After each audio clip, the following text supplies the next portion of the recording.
Welcome to another episode of Off the Menu. I'm Vincent Franchini here with Charles Coulombe, back from Europe. Back from Europe indeed.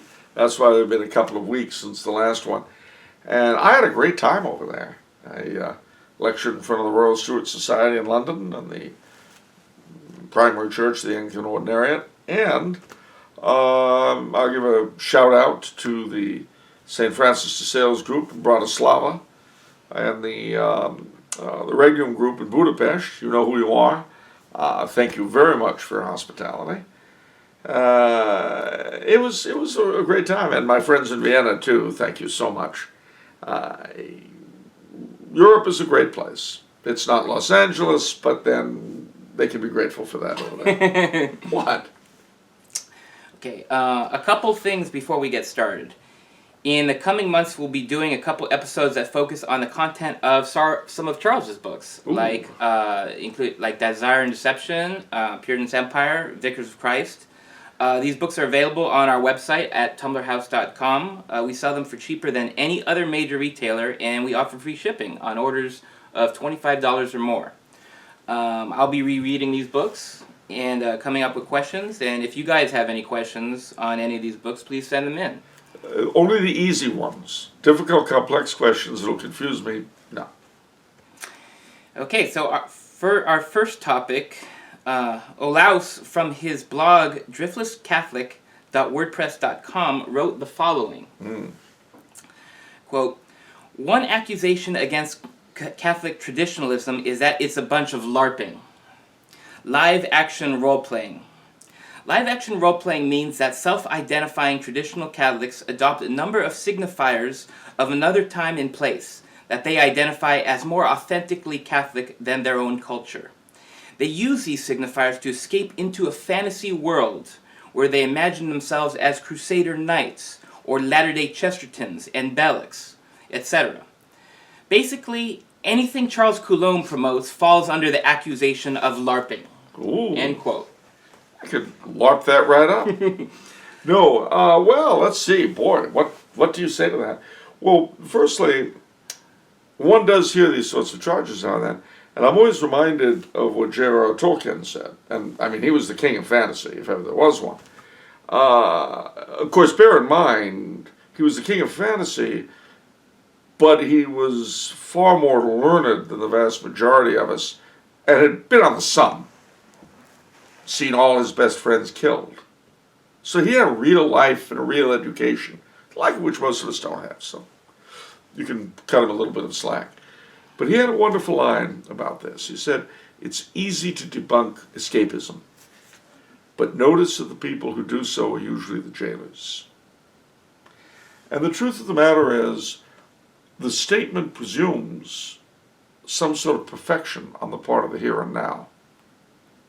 You can't live in dreams, but if you don't have them, if you don't have an idea that there is something, somewhere or somewhen better than what you've got at the moment, you've got nothing to say.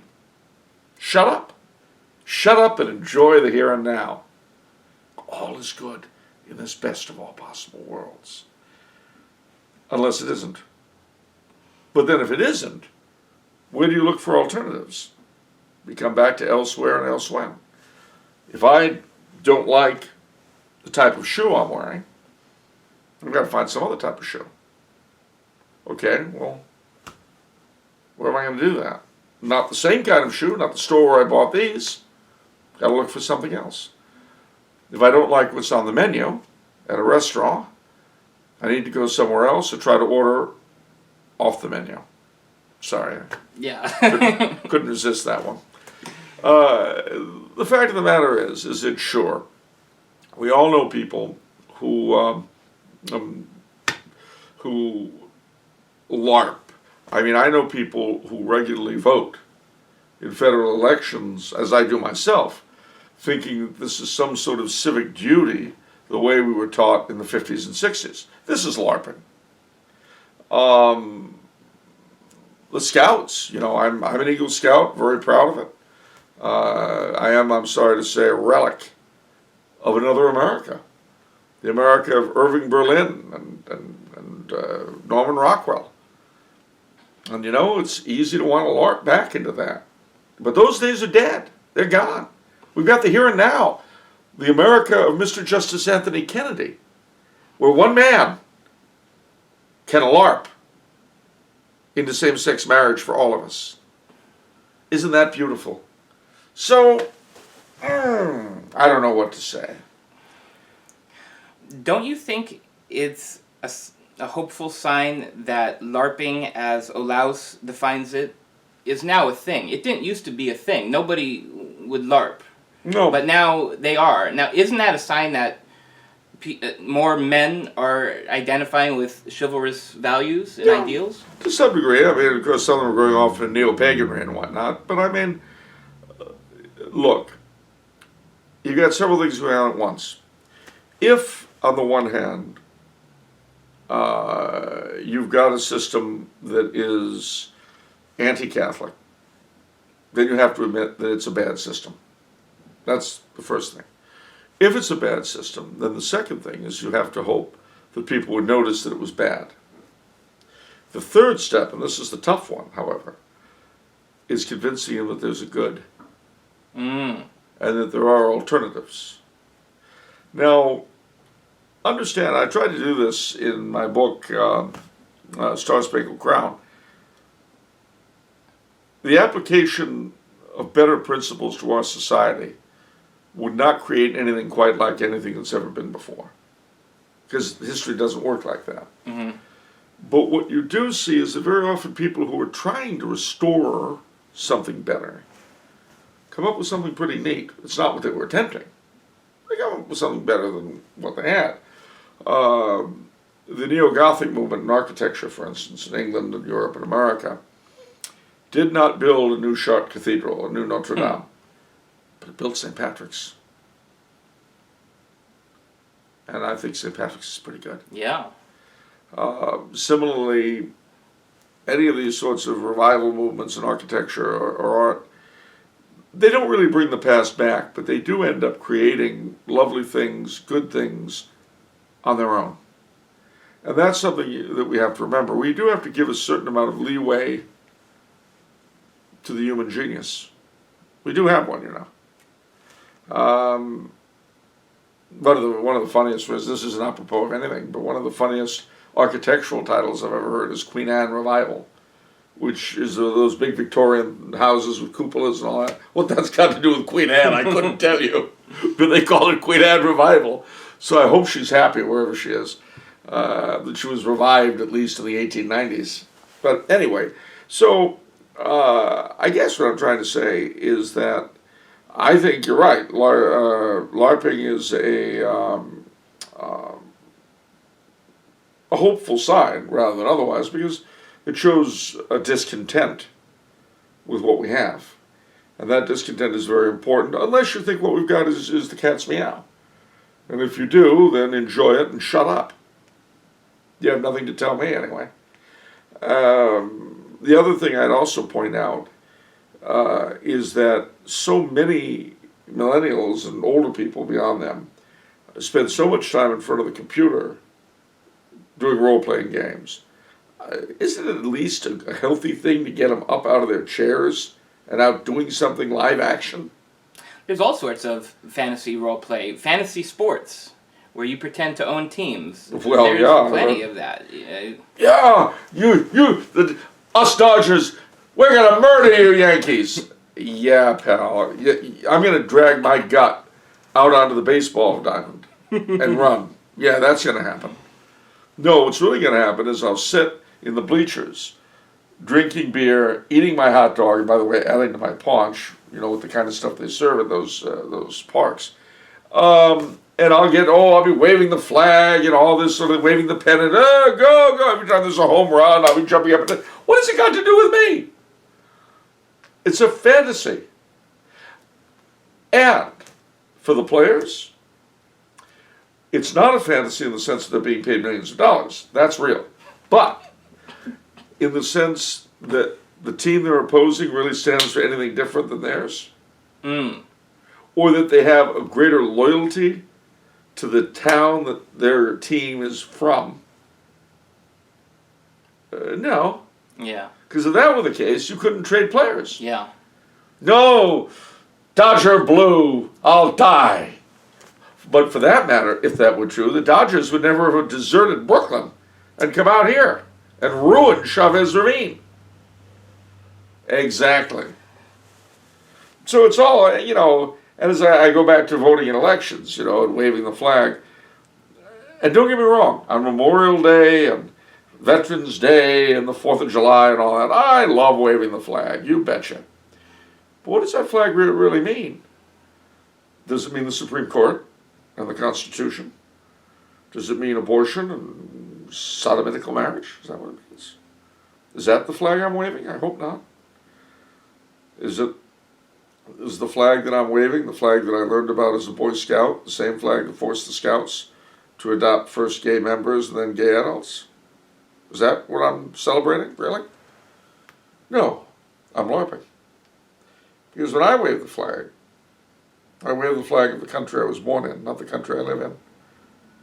And if that's LARPing, great. I'll live with it. Okay. It's a little late, but I have a few questions for you on St. Patrick. Ah, well, you know. Dear old St. Patrick, the best Frenchman God ever made. Oh, I'm sorry, you were saying.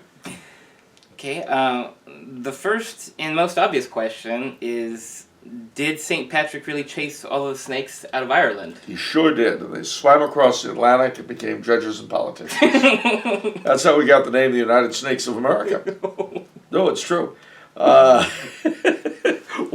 we certainly haven't seen any snakes in Ireland since St. Patrick's time.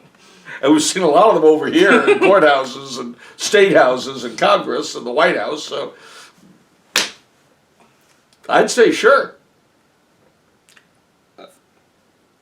Yeah, well. Okay. What? Oh, you want more than that? Yeah, I do. You know what? I do. I thought that was enough, but all right, if you want more. No, Ireland doesn't have any snakes today. Some people say it never had any snakes, so they weren't there to drive them out. But if that were true, then how did they end up here running the show? Well, you know... Gotcha there, Bunky. I know you don't always see eye to eye with modern scholars. Oh, I do. If modern scholarship exists, but there are several schools. Some modern scholars say that the snakes really was a metaphor for pagans who often had snake tattoos, and that St. Patrick really drove pagans out of Ireland. That would be, if there were any record of pagan Irish refugees going places, then yeah. But I've never heard of such a thing. I mean, you see, what happens is you start with the supposition that the miracle can't occur, and then you try to come up with things that might fit the bill. Well, okay, let's say he did. Where'd they go? Other than here to become politicians and judges and lawyers. Where are these pagan refugees from Ireland? Where were the pagan Irish communities that set up in exile? Nobody's ever heard of them because they didn't exist, I would be willing to guess. Whereas our politicians and lawyers, anyway, we did that. Yeah. Can we move on to another gag? That one's old. Yeah. I'm tired of that one. Okay, another question on St. Patrick. Is it fair to say that St. Patrick is the most popular Irish saint? And why do you think that is? What were some of St. Patrick's accomplishments? Well, the answer is yes. I do think he's certainly the most popular saint in Ireland. And there are a number of reasons why he was so popular. Firstly, there have been attempts to convert the Irish before. The mission of St. Palladius and so on, which had limited success, some but not much. But he worked through the Irish monarchy and clan system. He lit the Easter fire, and of course we've got Holy Saturday coming up, so this is something to think about when you see the priest. If you go to the Vigil Mass, you see the priest light the fire. St. Patrick did that on the Hill of Slane. Now that was noticeable for the Hill of Tara, where the High King of all Ireland had his court. And he sees this thing, and his druids see this thing, this flame suddenly appear. And they had no idea what it was. And so they sent over, they talked to Patrick about it, and the Druids tried their spells on him, and he smacked them around. So he worked through the existing social system in Ireland. And not unlike the Jesuits many, many centuries later, he knew that if you're trying to convert a heathen society, you start with the upper crust. So that is what he did.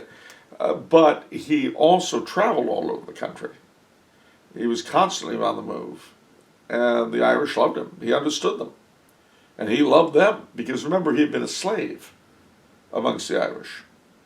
He was originally, people dispute whether he was Briton from England or Breton from France, but whichever he was kidnapped by Irish pirates as a boy. He was from a noble family, hence the name, Patrick, which is patrician, same root. Oh, okay. And he was not used to doing this kind of thing, but they put him to work as a shepherd. And he saw the Irish at their worst. Wait, the pirates put him to work as a shepherd? No, they sold him as a slave. Oh, okay. And then his master put him to work. Oh, I see. And he was able, some years later, to make his escape. But then he had a vision of the Irish going to hell and begging him to come back and help them, which he did. So he had a real love of the Irish. He knew them from the bottom up, and he converted them from the top down. So, there's an old song, St. Patrick loves Ireland, his love is recorded in hearts that have suffered too much to forget. It's very true. The Irish, of course, today are a far cry from their ancestors, as the referendum on gay marriage shows us. But nevertheless, they're not all like that. And there's enough of the old Ireland still in existence to give one hopes for a future Ireland better than what we see now. Did St. Patrick make a prophecy about... Well, he prayed to God that he would sink Ireland into the sea 7 years before the coming of Antichrist.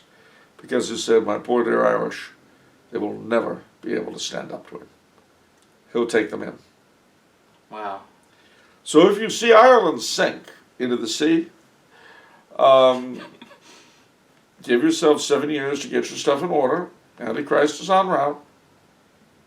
Okay. Well, that's reassuring, because... Hasn't sunk yet. It hasn't sunk yet. We're okay. Looks awful close. No, it's a wonderful country and a very sad country, and never sadder than now that it's so betrayed itself. Yeah. That's the thing, you hear the Irish going on about the English and how terrible they are and all. England was never able to do to Ireland what Ireland's done to herself in the last 30 years. And, it's a little bit like when you're talking to an atheist Jew. And they talk about being God's chosen people. I'm old enough to remember when the Irish, certainly in America, considered themselves to be the Catholics. Well, that's nice, if it's true. But when an atheist Jew tells you, goes on about being the chosen people, what are you talking about? You don't believe in God. There's only one person who chose you, and not for anything good. Similarly, with apostate Irish, they've got nothing to be superior about, and certainly nothing to be annoyed with the English about, seeing that they've conformed themselves to English morals. Okay. A gentleman named Patrick, incidentally, faith and begotter. He asked, what is the truth about Rasputin? And who is Rasputin? Well, for those who don't know. Rasputin was a Russian starets. A what? A starets. It means holy man. He wasn't actually a monk. He was okay. a starets. And staretses would go from monastery to monastery, hanging out and all this. And some of them were miraculous, supposedly, and could heal the sick, all that kind of thing. Foretell the future, pay their bills, all that. Now, Rasputin got quite the reputation for being to do healings and this and that. And he was eventually taken up by noble circles in St. Petersburg. You got to remember the Russian nobility at that time were extremely refined. And so this barbaric backcountryman was sort of a thrill. Yeah. He supposedly seduced a number of society ladies. And he said, well, you know, if you want to be forgiven, you have to sin first. Well, it's true. There can be no forgiveness without sin. Wow. Well, it's no worse than Martin Luther, you know. Sin and sin boldly, but believe more boldly still. Anyway, well, we're celebrating the anniversary of Martin Luther this year, so I figured that in union with the Pope I would mention that. Anyway, so Rasputin became very popular. Now, at the time, Tsar Nicholas II and his wife, the Tsarina Alexandra, had a son, the Tsarevich Alexei. And Alexei was a hemophiliac. That is to say, he was like a constant Coumadin patient. If he bled, it was very hard to stop bleeding. Yeah. And this was a hereditary problem in the descendants of Queen Victoria. They didn't all have it, but a number of them did. Okay. And the Tsar, being a descendant of Queen Victoria, his grandson, I think, Alexei picked it up. And when he fell, as you know, boys will, he'd bleed and bleed and bleed. And so he was in constant danger of death. So the Tsarina was a very pious woman. She had been raised Lutheran, became Orthodox, and as often the case with converts of any faith, really just jumped into it. So she was ultra-Orthodox and heard about this fellow who could supposedly heal the sick. And when the Tsarevich was having one of his episodes, he went to work on him and cured him. Wow. So, and this happened several times. So as far as the Tsarina was concerned, Rasputin could do no wrong. You know, anybody who could take care of her boy was fine. And this, of course, gave him entree into every circle in St. Petersburg. Mm-hmm. The war breaks out.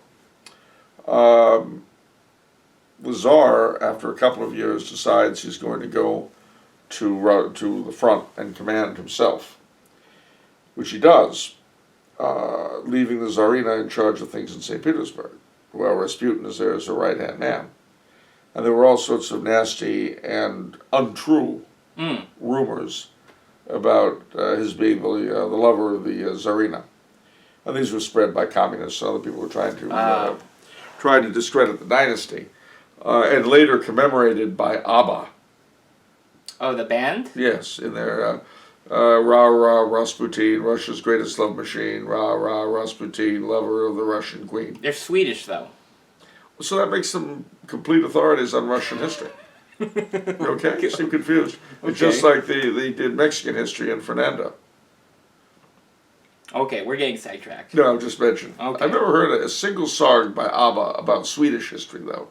Which is a good point. You should bring it up with them. Anyway, so there's a lot in Swedish history they could have sung about, like Gustavus III's assassination. But anyway, I digress.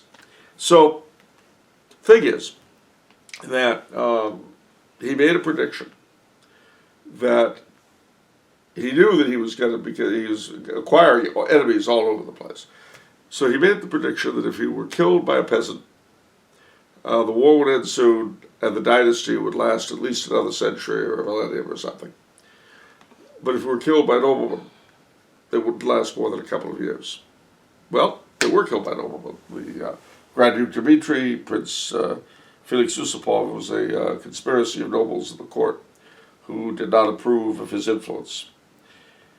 And they killed him. But it was hard. Yeah, they had to do a lot to kill him. Oh, they poisoned him, they shot him, they drowned him, they did everything. He wouldn't die, but they finally got him. He was like a zombie, you know, he kept coming back. But they, the walking starets. But they got him finally. He did die. They were overthrown in due course in 1917, 100 years ago. The imperial family of Russia were overthrown. So, I mean, is Rasputin, I mean, I've heard some people think of him as a holy guy, but I think the majority think that this dude is evil. Well, yeah, I mean, he was like Benny Hinn, you know, So he didn't have supernatural powers. preternatural powers. Preternatural, possibly. sorry. Very, very possibly.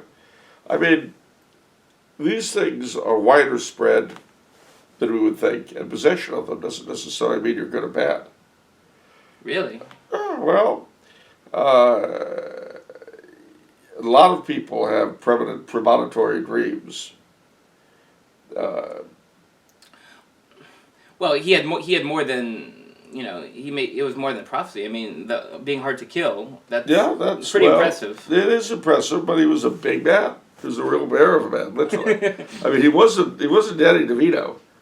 He was a big guy, big strapping Russian. Pushing 7 feet. He was very tall, very muscular, very powerful. But who knows? Maybe he had the touch of the devil about him. I don't know. Okay. I wasn't there. You're a historian now. I know, but I still wasn't there. And even historians, differ on points.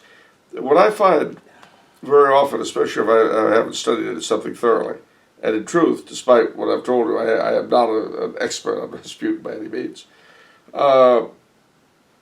If I can't decide between two differing schools of thought, I don't. Okay. I just throw them out there and let the buyer beware. CJ wrote in asking, since capitalism is a Puritan English labor system that relies on usury, while communism has wrought horror and is anathema, what economic system would you say is closest to the Catholic ideal? Distributism, corporatism, etc. I would say distributism, corporatism, etc. No, I mean, obviously, there were a whole family of Catholic or Catholic-esque ideologies that grew up to occupy that very vacuum between capitalism and communism. And they all have their benefits, Solidarism was another one, which is what they dubbed, what Pius XI described in Quadragesimo Anno. What's solidarism? Well, I mean, it takes its name from the idea that the different classes and elements of society need to act in solidarity with each other. Just like corporatism comes from the idea that the representation in the state should not be simply geographical, but should be on the basis of work, the different sorts of work that one does, but not just, but transcending labor and capital as we're traditionally aware of it. So in other words, you have professional associations and manufacturers associations, and you have trade unions. Well, in the corporatist idea, you'd have corporations which encompassed all three. Mm. So, for instance, you'd have the shoe corporation, and this would include shoe manufacturers, shoe salesmen, independent cobblers. Everybody having to do with the shoe industry would be united together for the good of the industry and its various needs and so on. So that's what corporatism was about. Distributism, the name comes from the idea that the means of production and land should be as widely distributed as possible. But if you think about it, guild socialism was another thing like this. It was very much akin to corporatism. If you think about it, and if you study them, they're all basically saying very much the same thing. It's just that they emphasize different aspects of it. Yeah. I think John Paul said, so basically it's something a little bit more regulated, not I think as John Paul put it, unbridled capitalism. Not unbridled on the one hand, but not stifled on the other. Yeah. And the other thing too is that in our own setup, we see that whether or not this is inevitable, it's happened, is that capitalism, as we've known it, has turned into monopolism and into crony capitalism. And you see where big government, big business, big labor are all in cahoots. Yeah. And that's really what is the people at the very top of that triad are the people that run the country. If you consider media, etc., as part of big business. And that is not capitalism in the classic sense. It's whatever it is we have. Okay. For our last topic, I wanted to talk about blessings. That's a blessing. Talking with some friends online, it occurred to us that we have no idea what it means to receive a blessing from a priest. So what exactly is a blessing, and what do you actually gain spiritually from receiving a blessing? Well, basically, what happens when a priest blesses you is that he is calling God down upon you. It's an actual grace as opposed to sanctifying grace. What's the difference? Well, sanctifying grace is that element in your soul that brings you ever closer to heaven. An actual grace is a particular thing that drives you in that way. It's an external thing. Sanctifying grace is internal. Oh, But an actual grace is external. okay. An actual grace may be the reason for your acquiring sanctifying grace, but it's not the same thing. Okay. So going to Mass can be an actual grace. The reception of communion brings you sanctifying grace. Oh, I see. So there's performing one of the corporate works of mercy. Like you see a poor man in front of you, you give him a buck. That could be an actual grace, which may or may not lead to sanctifying grace going into you, you see. I see. So, as far as the blessing itself goes, the priest is calling down God's power upon you for your protection, to bring you whatever graces you need, and so on. So that's what's happening. Okay. Are all blessings equal? Like, how does a pope's blessing compare to a priest's blessing? Well, in some ways yes, in some ways no.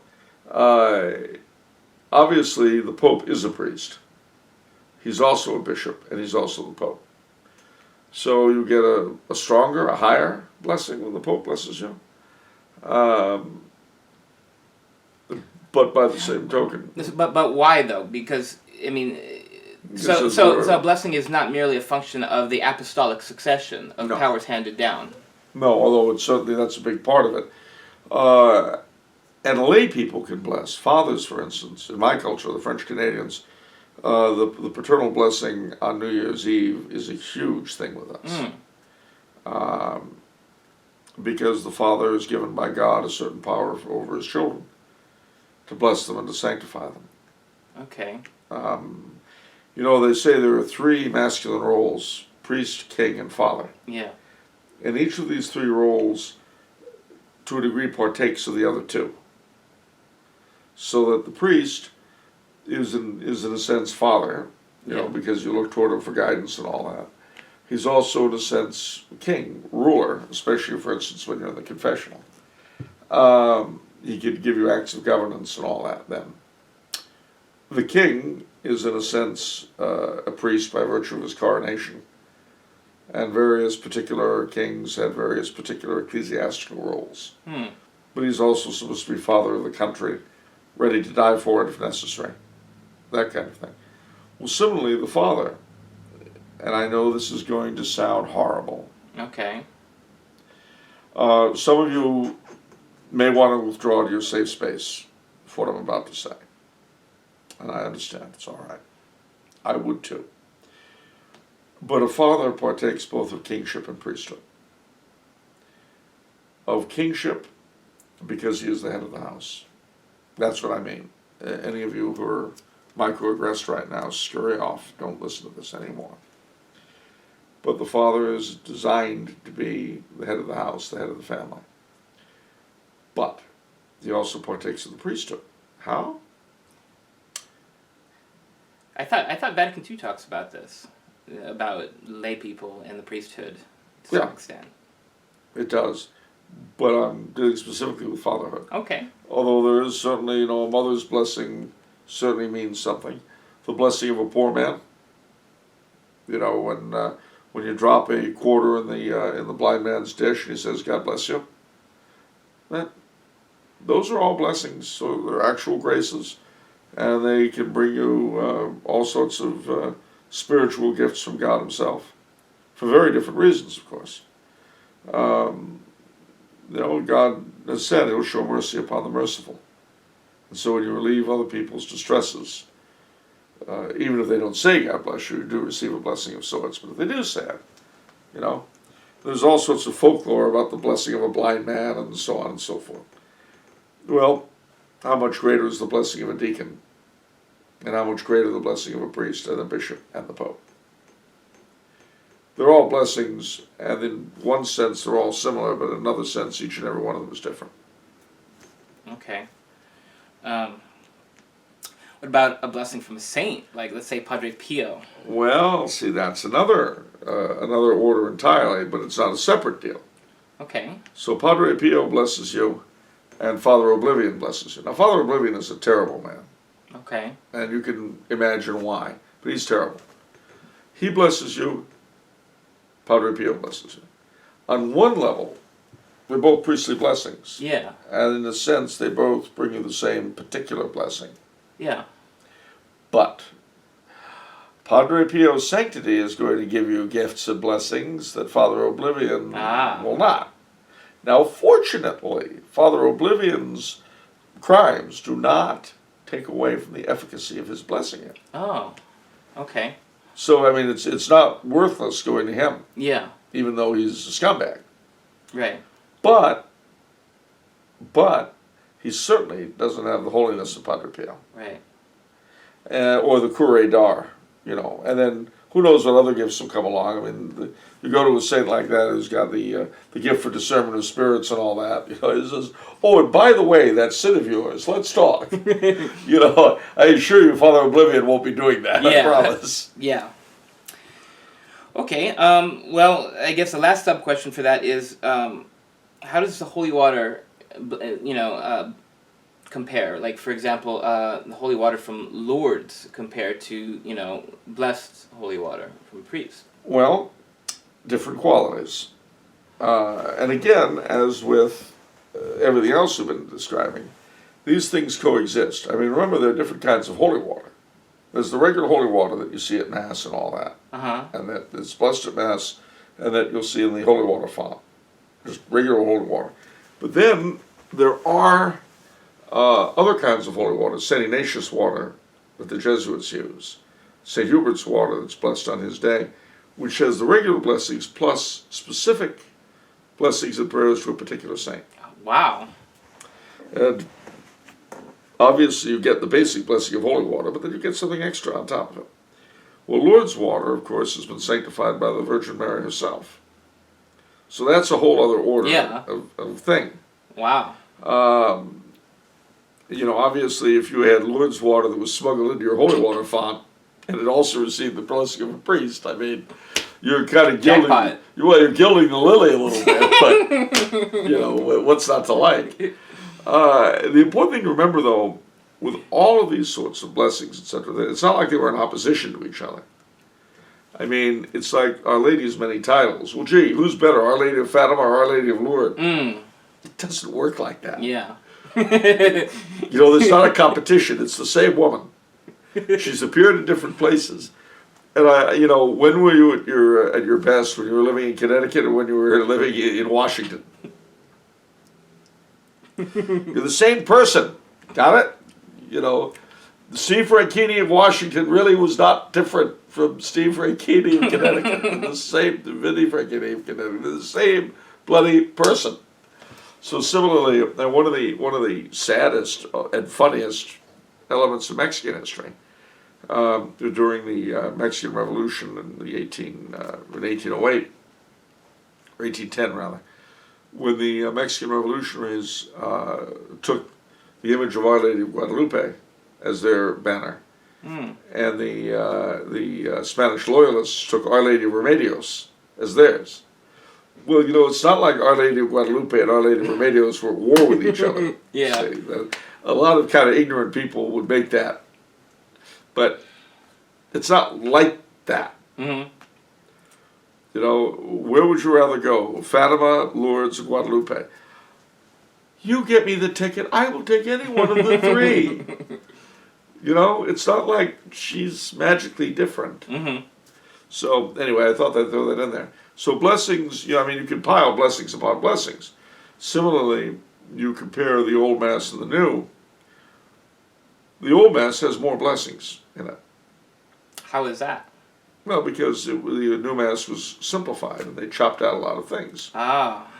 Well, see, if I give you 3 blessings, that's different than if I only give you 1. Okay? Yeah. Okay. Now, this 1 blessing, that's no less a blessing. All right, it's still a blessing. But it's not 3. I see. And because all these things are invisible anyway, it's difficult for us to really understand them. I see.